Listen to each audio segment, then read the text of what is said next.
अस्सलाम वालेकुम।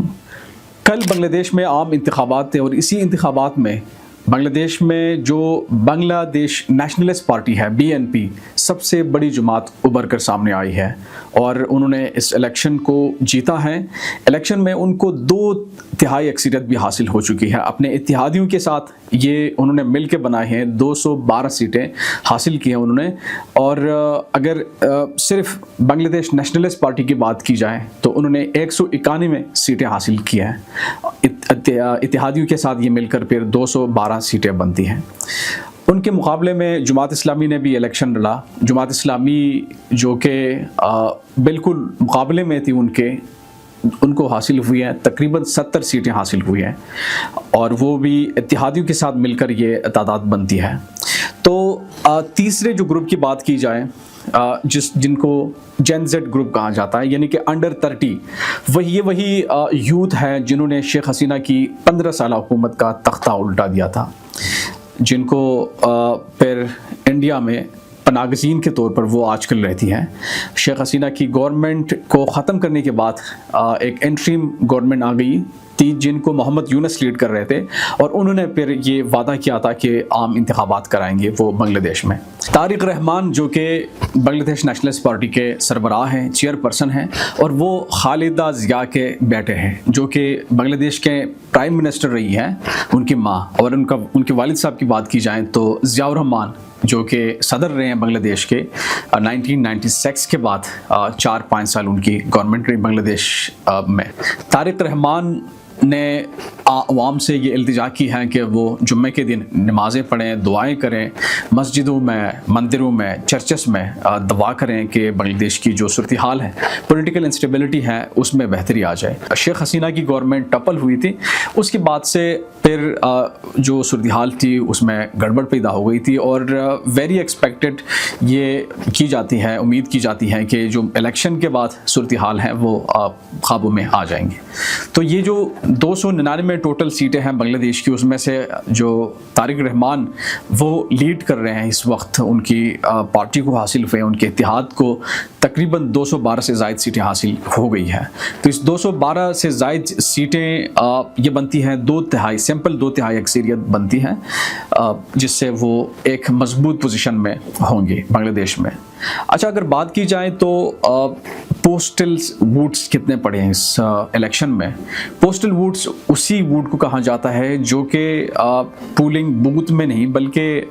Online vote cast की जाती हैं, या मिसाल के तौर पर अगर दूर बॉर्डर पर कोई पुलिस ऑफिसर या फिर एक फौजी ऑफिसर वो ड्यूटी दे रहे हैं तो उनको डाकखाने के ज़रिए वोट पोल करना होता है। एज़ वेल एज़ जो बांग्लादेश में जो पोस्टल वोट कास्ट हुए हैं वो कुछ इस तरह हुए हैं कि ऑनलाइन ऐप्स के ज़रिए ये वोट कास्ट हो चुके हैं, जिसमें से बैरून ममालिक के बहुत बड़े तादाद में वोटर्स भी शामिल हैं। तकरीबन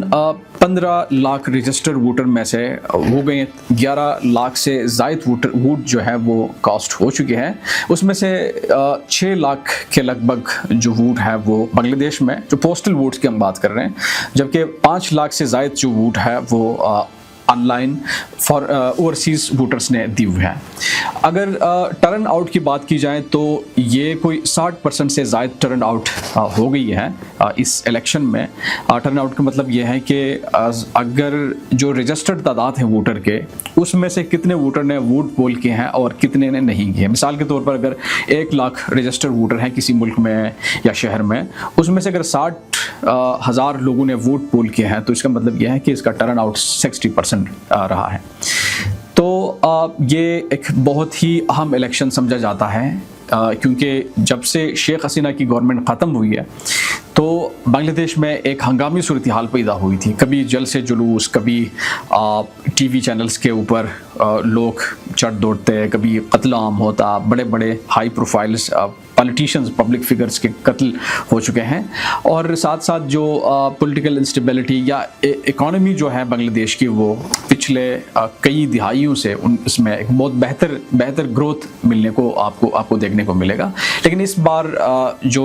پولیٹیکل انسٹیبلٹی ظاہری بات ہیں جب آتی ہیں, سیاسی عدم استحکام سامنے آتا ہے کسی بھی ملک میں, تو وہاں کی اکانومی پھر کریش کر جاتی ہے اور ملک ڈیفالٹ ہونے کی طرف جا رہے ہوتے ہیں. تو اس الیکشن کے بعد یہ امید کی جاتی ہے کہ صورتحال قابو میں آ جائے. اگر ہم جین زیڈ گروپ کی بات کریں تو یہ وہ انڈر 30 تھے, وہی یوتھ تھے جنہوں نے شیخ حسینہ کی گورنمنٹ ٹپل کی, وہ ہزاروں کے تعداد میں باہر نکلے, لاکھوں کے تعداد میں وہ جمع ہو گئے اور ان کے بیچ میں پولیس کے بیچ میں مقابلے ہوئے, قتل عام ہوئے, تقریباً 1000 سے زائد جو ان کے کارکن تھے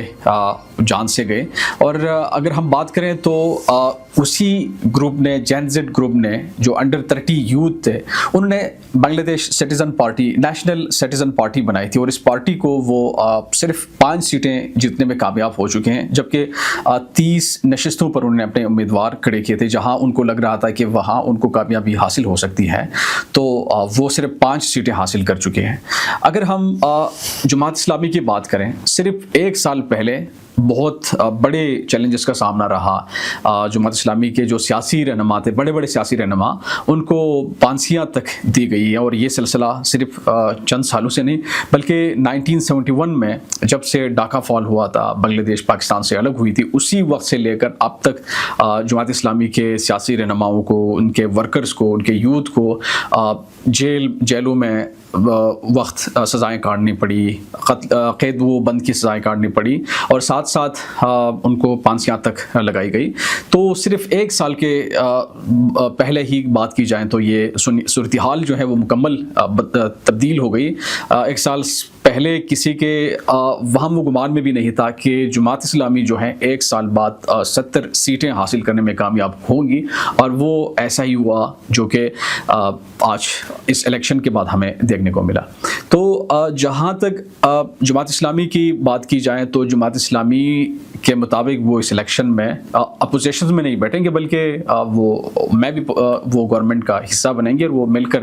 پالیسیاں بنائیں گی اگر ان کا آپس میں وہ ہوتا ہے. اینی ہاؤ جو بنگلہ دیش نیشنلسٹ پارٹی ہیں, ان کو 2/3 اکثریت تو بالکل حاصل ہو چکی, لیکن اگر اپوزیشن بھی ان کے ساتھ کریں, یہ جو مقابل پارٹیز تھی یا اتحاد تھا وہ ان کے ساتھ ملے, تو مزید ان کو